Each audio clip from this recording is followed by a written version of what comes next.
Now children, let us continue the chapter Human Resources. Our next topic is densely populated states. The states belonging to the northern plains such as Uttar Pradesh, Bihar, West Bengal, Punjab and Haryana, and the coastal states of Kerala and Tamil Nadu have high population density because of flat plains with fertile soil and abundant rainfall. So the reason behind the dense population in these states like Uttar Pradesh, Bihar, West Bengal, Kerala, Tamil Nadu, Punjab, Haryana is because of the physical feature. What the physical feature lies there? That they have flat plains and these plains are have abundant amount of fertile soil and they also receive abundant rainfall, good amount of rainfall. So these two help in the agriculture as well as establishment of industries and construction of roads, railways and colonies, etc. Now moderately populated states. The states of Gujarat, Maharashtra, Madhya Pradesh, Jharkhand, Odisha, Assam, Andhra Pradesh, Telangana and Karnataka have moderate population densities because of rocky and undulating terrain, less fertile soil and moderate to low rainfall. So children, here these places are moderately populated because they don't have as fertile soil as the densely populated states have, and they receive less rainfall comparative to densely populated states. And the state is also full of rocky structure, or they have hills or plateau region. They are situated on the plateau region. Now sparsely populated region, Jammu and Kashmir, Himachal Pradesh, Uttarakhand, Rajasthan, Chhattisgarh. And the states of northeast have low density of population, rugged relief and inhospitable climatic condition. Children, rugged relief where the surface is not smooth like plains, or the places which have so many hills, plain surface is not available, and inhospitable climatic condition means where the people could not survive. Like in Rajasthan, there the temperature is very high, so in Thar desert people cannot live there. Only nomadics can live because there is completely scarcity of water. Have resulted in sparse population in these states. Now, sex ratio. According to the census of 2011, the sex ratio in India is 940, a slight improvement from 933 in 2011. So, sex ratio, the number of women behind 1000 male, number of female behind 1000 male. The state of Kerala has the most favorable sex ratio with 1084 females per 1000 males. So behind per 1000 males, there the sex ratio is 1084 females. So Kerala has the most favorable sex ratio.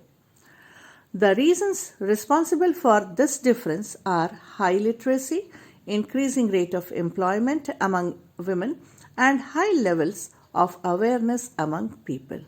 So, why Kerala has the most favorable sex ratio? Because there this state has 100% literacy. So, they don't do any difference between male and female. On the other hand, Haryana has only 877 females per 1000 males, and thus is the state having the most unfavorable sex ratio. This is because of various reasons like female infanticide, female foeticide, lack of awareness among parents, and neglect of girl child. So, children before birth in Haryana, people kill the girl child because they don't want girl child. They are neglecting the girl child. So, the sex ratio in Haryana is very poor. Behind 1000 people, male, only 877 females are found there. Now, rural urban distribution. Rural, the village area, urban, the town area or the city areas. 2011 census, around 37.7% of India's population is urban, while the remaining live in villages with 62% of its people living in cities. The state of Goa has the maximum percentage of urban population, followed by Mizoram, Tamil Nadu, and Kerala. So, the people who live in the city or the urban area, in that Goa, Mizoram, and Tamil Nadu and Kerala has the heaviest number of population who are living in the cities. Himachal Pradesh has the maximum percentage of rural population. Here 89% of its people live in villages. Bihar 88, Assam 85, and Odisha 83% also have large rural population. Now, role of health and education in developing human resources. Children, in India, you have seen that the Honorable Prime Minister has started many schemes for the people who live in the rural areas, like Ayushman Bharat. What for? To take care of the health of the people who live in village areas, and free education up to the age of 14, it is compulsory for each and every citizen of India who lies in this age group. So let us begin. A healthy and educated population is the wealth of a nation and is very essence of the nation's progress.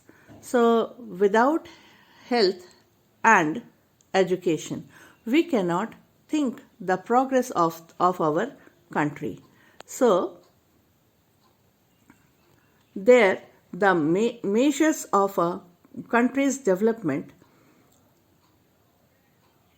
takes into account not only to its total production or per capita income, but also the health status of its people and their education level. So the most importance is given nowadays to educate people and to take care health of the people. Health is an important component of population which affects the process of development. Children, you know that in a healthy body lies a healthy mind. So first and foremost important is the health. So in the process of development of our country, first and foremost step is or measure is taken to make people of India healthy. A healthy workforce is an asset for a nation, because if a person is very skillful but its health is not supporting, then such person is not good for nation. So health is given the most importance. People can utilize their abilities to the fullest only if they are healthy and free of diseases. Therefore, it is duty of every country's government to ensure that all individuals get balanced and nutritious diet. They should also provide adequate sanitation, amenities, and health facilities to all people. So, children, in India, for sanitation, you are knowing that government has provided money to each rural region or each family to make toilets in their home. In India, death rates have declined from 25 per thousand population in 1951 to about 7.3 per thousand in 2016, and life expectancy of birth has increased from 36.7 years in 1951 to about 68.35 years in 2015. So, children, due to medical progress in our country and steps taken by the government, the life expectancy has also increased and the birth rate has been declined. In 1951, it was 25 person per thousand population, but now it has declined up to the rate of 7.3. Means among 1,000 people, only 7.3% people are dying. And same for the the expectancy of birth. Life expectancy means the people live their life. In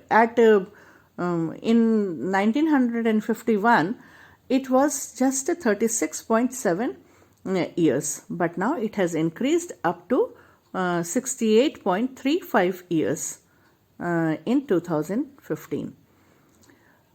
The considerable improvement has been possible as a result of better public health and hygiene measures, prevention of infectious diseases, and using modern medical methods of treatment. So, the expectancy of life has increased just because of development which is seen in the field of medical.